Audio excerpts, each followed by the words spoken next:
حضرت عیسیٰ علیہ السلام کے نانا کا نام حضرت عمران تھا۔ حضرت عمران کے ہاں اولاد نہیں تھی، ان کی زوجہ حضرت حنا سلام اللہ علیہ، پیغمبروں کا خاندان ہے، پیغمبروں کی صحبت ہے، تو وہ بھی صبر شکر کر کے اللہ کی رضا پہ راضی تھی۔ گھر کے صحن کے اندر دوپہر کے وقت چارپائی بچھائے ایک درخت کے نیچے کیلولہ کرنے لگی تو ایک منظر دیکھا کہ درخت پر ایک چڑیا نے گھونسلہ ڈالا ہوا تھا اور اس نے بچے دیے ہوئے تھے۔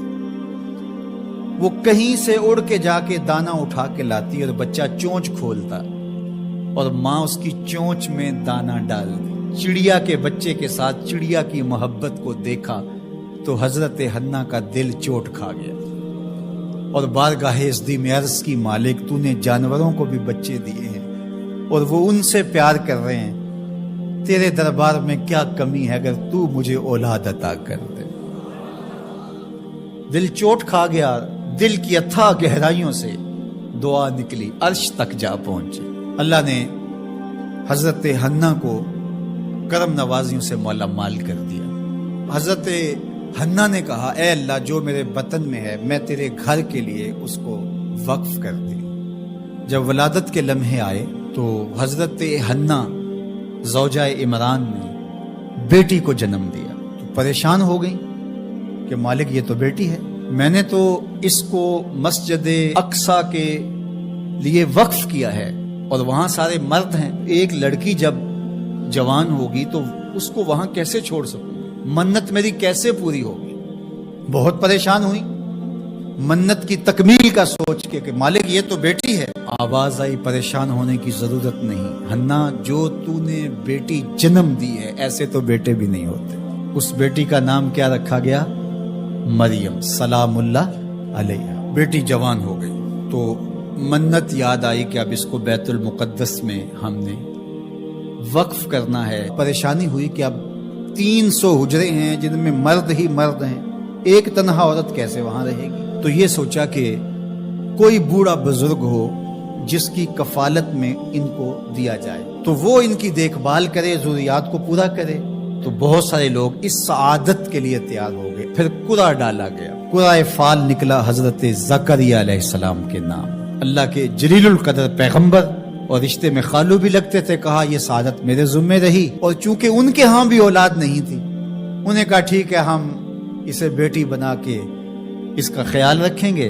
حضرت زکریا علیہ السلام نے ایک حجرہ مختص کیا حضرت مریم کے لیے اور ان کی ضروریات کو پورا کرتے، کھانا دیتے۔ جب کہیں جانا ہوتا تو حجرے کو باہر سے تالا لگا کے چلے جاتے، افطار کے وقت یا رات کو گئے ہیں تو سحری کے وقت پھر آ جاتے۔ ایک دن حضرت زکریا علیہ السلام تالا لگا کے کہیں گئے کام، واپس آتے ہوئے دیر ہو گئی اور افطار کے لمحے گزر گئے۔ بہت پریشان ہوئے تو خیر سامان لے کے تیزی سے پہنچے اور آ کے دروازہ کھولا، وجد عندہا رزقا، تو دیکھا بے موسم پھل پڑے ہوئے ہیں۔ حیرت تو یہ تھی کہ پھل ہیں، دروازہ مقفل ہے، باہر سے کوئی اندر نہیں جا سکتا، اندر سے کوئی باہر نہیں آ سکتا، پھل کیسے آئے؟ پہلی حیرت تو یہ، پھر پھل بھی بے موسم۔ قالا یا مریم انا لک ھذا، اے مریم یہ کہاں سے آئے؟ قالت ہوا من عند اللہ، کہا یہ میرے اللہ کی طرف سے آئے، یہ مجھے میرے رب نے دیے ہیں۔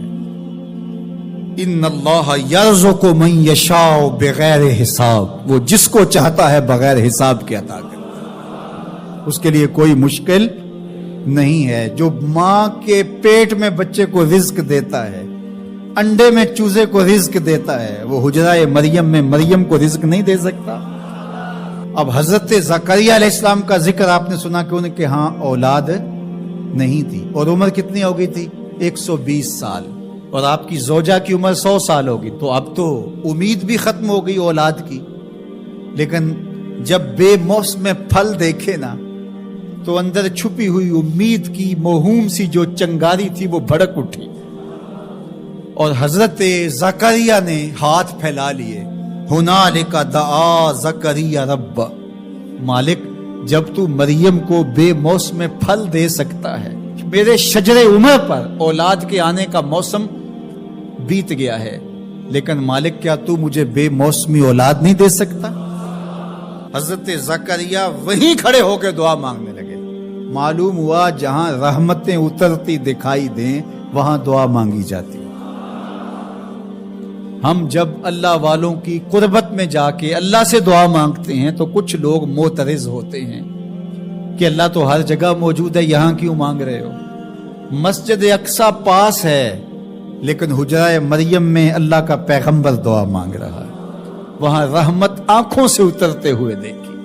ان رحمت اللہ قریب من المحسنین، اللہ قرآن میں فرماتا ہے میری رحمت محسنین نیکوکاروں کے نیڑے ہوتی ہے، اس لیے ہم اللہ والوں کے قریب جا کے اللہ سے مانگتے ہیں، مالک تیری رحمتیں یہاں برس رہی۔ ہنالک دعا زکریا ربہ، وہیں کھڑے ہو کے دعا مانگنا شروع کر دی، اللہ مجھے ستھری اولاد عطا کر۔ پھر کیا ہوا کہ کہا گیا یہاں دعا کیوں مانگ رہے ہو، میرے گھر میں آؤ۔ کہا گیا نبی ہو کے ولیہ کے حجرے میں دعا مانگ رہے ہو، تمہیں کچھ نہیں دیا جائے گا؟ نہیں، سنو قرآن سنو۔ فنادتہ الملائکہ، فرشتے آ کے پکار کرنے لگے۔ کب؟ وَهُوَ قَائِمٌ يُصَلِّي فِي الْمِحْرَابِ، وہ حجرے میں کھڑے ابھی دعائیں مانگ ہی رہے تھے، فرشتوں نے آ کے ندا دی کیا؟ ان اللہ یبشرک بیحییٰ، اے زکریا تمہیں مبارک ہو، ہم تمہیں یحییٰ عطا فرمائیں گے۔ اولاد مانگی ہے تو یحییٰ ملے گا، لیکن اکیلی اولاد نہیں مانگی، ذریۃً طیبہ، ستھری اولاد مانگی ہے، پاک اولاد مانگی ہے۔ تو مصدقاً بکلمۃ من اللہ وسیداً وحصوراً ونبیاً من الصالحین، جو بیٹا دینے والے ہیں وہ کلمت اللہ کی تصدیق کرنے والا ہوگا، سردار ہوگا، عورتوں سے الگ رہنے والا ہوگا اور پیغمبر ہوگا، صالحین سے نبی ہوگا، یہ شانوں کا مالک ہوگا، فوراً دعا قبول ہوگی۔ یہ ہے کرامت سیدہ مریم کے حجرے میں بے موسم پھلوں کا ملنا اور وہاں دعاؤں کا قبول ہونا۔